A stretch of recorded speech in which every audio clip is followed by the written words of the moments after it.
Hello, friends. This is Dave Hurwitz, executive editor at ClassicsToday.com, here with If I Could Choose Only One Work by, it would have to be. And the composer that we are naming to appease the great god Cancrezans.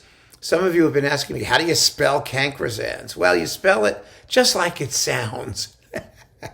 You know what I mean. Cancrizans. Cancrezans. How could you not know a god's name? I don't understand it. Well, he's pissed, and he's trying to destroy all of classical music except for one work by each composer. And it's up to us to choose the work. And I sort of had a thought. And this is between us. Don't tell Cancrezans. We don't want him to hear this. But we can sort of do like the Scheherazade 1001 Night thing. We're going to keep picking great works ad infinitum. And as we pick each great work, Cancrezans is going to say, oh, that's interesting. What's the next one? And we'll just keep him going and keep him going for 1001 nights until he just gives up the whole program. But don't tell him I said so. That's the secret plan. We'll see how far we get until he loses patience. Fortunately, Cancrezans does not have a limitless attention span, and I do. So do you. He chooses, Well, anyway, let me get to the point. Who's the composer we're dealing with? Yeah, that's what you want to know, right? Handel.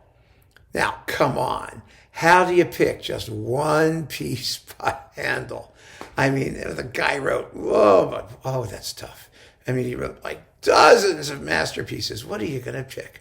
Well, I know the obvious choice. You say, you got to pick Messiah. I mean, it's Handel, it's Messiah. You say, no, you don't. I don't. I'm not.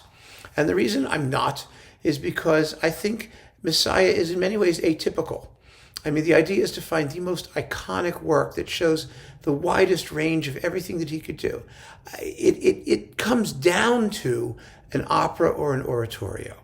In the operatic world, I was thinking probably Giulio Cesare, because it's just his biggest, richest, most thrilling opera in the universe. But then I said, no, we can't do that, because the oratorios are more important in the sense that he invented the English oratorio, the sacred oratorio.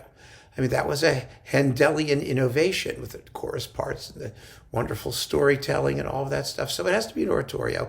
And I want it to be one of the Old Testament oratorios, because that's most of what he did. Messiah was an exception. And wonderful though it may be, it was an exception. So I chose Saul. Saul was written, it was close enough to the operas. It still retained that sort of dramatic sense that the operas have. I know people say Baroque operas, they're not dramatic. They're just, one da capo aria after the next. Well, yes, they are.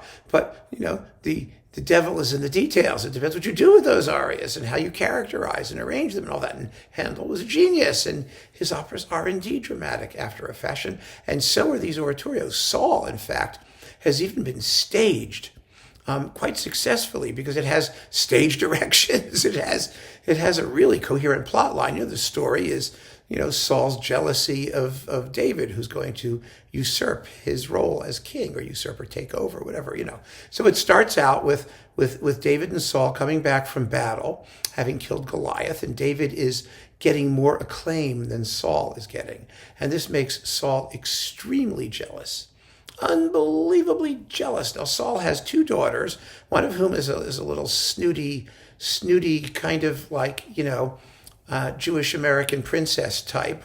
And the other is in love with David, and David is sort of in love with her. David may be more in love with Jonathan. It's an interesting question that this libretto does nothing to resolve, because these two young men continually are talking about their love for one another.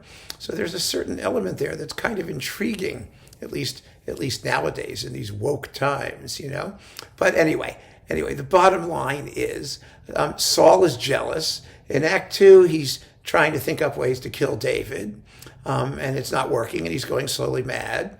And in Act 3, he goes to visit the Witch of Endor. Yes, the Witch of Endor. who tells him, who raises the ghost of the prophet Samuel, who says, I told you you weren't going to survive this. You blew it when you didn't kill the king of the Amalekites or whatever those people were. Anyway, so Saul and Jonathan both get killed in battle, and David takes over. And then we hear the Dead March from Saul, the famous Dead March from Saul, that funeral march. And after that, we get a sort of, buck up and lead the Israelites well chorus, and that ends the whole thing. It's a big, long work. I mean, a good 2.5, 3 hours sort of thing. I mean, major, major work. And it uses probably, after Giulio Cesare, probably the largest orchestra Handel ever assembled in terms of its range of sonority and instruments. It uses flutes, oboes, bassoons, trumpets, trombones, which were a total novelty in those days, a harp, because David played the harp, as we all know, and a carillon, which is like a glockenspiel bell thing that Handel uses to drive Saul insane. Because when they're praising David, it's da da da da ba da da da dum bum bum ba da da da da ba ba da. Of course, Handel stole the tune for the carillon, not that anybody would notice, and it makes a fabulous ringtone. I'm telling you, a sensational ringtone. I use it. In fact, it's on my phone now. It's just fantastic. So for me, because of the beauty of the arias and the number of them and the wonderfulness of the plot and the color of the orchestration and the fabulous choral writing, Saul is the one. It does everything Handel could do and does it as well as anybody ever has. I mean, it's one of the all-time, the story is great, the setting is great, it's just fantastic, from soup to nuts. And so as a representative work, which is the point here, a representative work of the composer, I think we have to choose Saul. I really do. And so there you go. That's my pick. You may disagree. I'm sure some of you will. I'd be very interested to know what some of you think and why. Remember, that's the point, and why. Not just, my favorite piece by Handel is bleh. Nobody cares. I don't care. This is not the point of this. And more to the point, Cankresans really doesn't care. I mean, he's not the kind of God who's going to put up with that kind of foolishness. He wants to know what you choose and why you choose it and why this one choice isn't enough. Why all of Handel deserves to remain intact. And there were so many other choices. Oh, my God. I mean, especially the odes, Alexander's Feast, L'Allegro, Il Penseroso, or whatever Moderato thing, which also has a carillon part in it. And oh gosh, where do you start with Handel? It's impossible, isn't it? The Concerti Grossi, Opus 6. Wow. Yeah, the water music, the fireworks music, all of it. Yeah, so it's a tough job. It's a tough task we have been assigned. But I think with the more intelligence and perspicacity that we pursue it, the greater the chance that we will divert the gods' dire intent and save classical music, even from ourselves, which is how we got into this mess in the first place. So keep on listening, friends. In fact, go listen to Saul. You owe it to yourself. And take care.